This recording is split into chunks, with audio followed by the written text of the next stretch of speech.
Hey there, Leaf fans. Today I've decided to attempt to add an extra 12-volt battery to my Leaf for two reasons.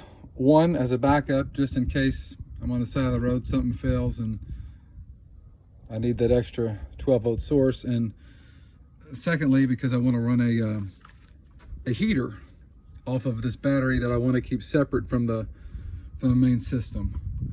So I started here by pulling the battery out, and I'm getting ready to pull out the battery tray because I need a couple more inches, and I'm gonna have to relocate this just a little bit. So we'll see how it goes.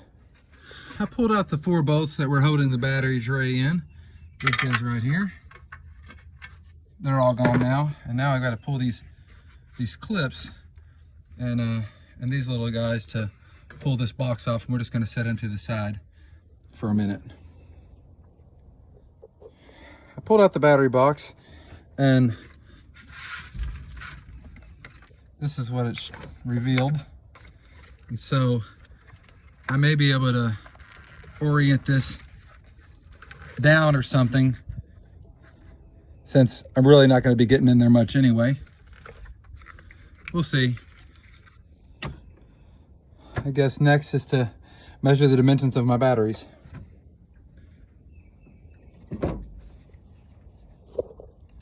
Looks like I may have to undo this clip guy right here, maybe even just unbolt this thing so I can get a little bit more freedom with this battery cable, because it's got its fuse box all built in and what have you, so we have to figure something out on that. We'll see. Next little order of business here, I've bent down this. This was up here further. Bent it down so it's just out of the way. And then this right here might hurt my battery, I'm not sure, but I may have to bend it or remove this whole bracket. We'll see in just a minute. So I decided to make a slight little mod in the tray. I cut this guy off and this guy as well. Let's see what's over here.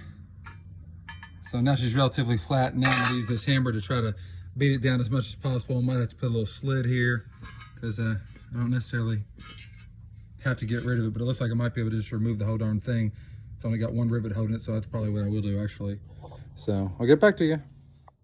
So now, after some pulverization, we have a pretty flat battery support.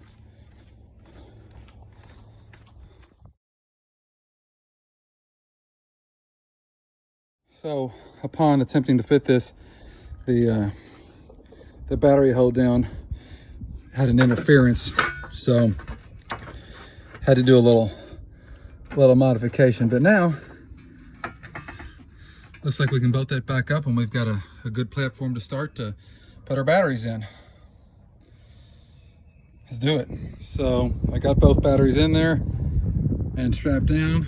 The only concern that I would maybe have was how close it is to the brake reservoir here, but it's in there pretty tight. I got a couple straps on it, and maybe rerouting this wire just so it's not flopping around. But all in all, I got to get some battery cables, hook it in, and see how it performs. And then I'll consider putting a battery isolator, or may just keep it separate altogether and just carry it as a spare for emergency situations.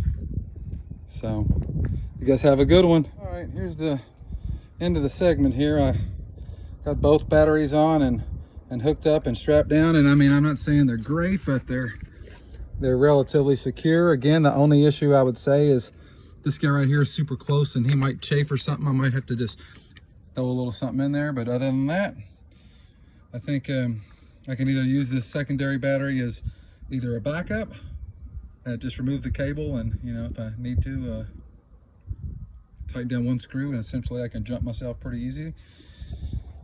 Or also, I've got an idea of running a 300-watt heater. So that's about it. You guys have a good one.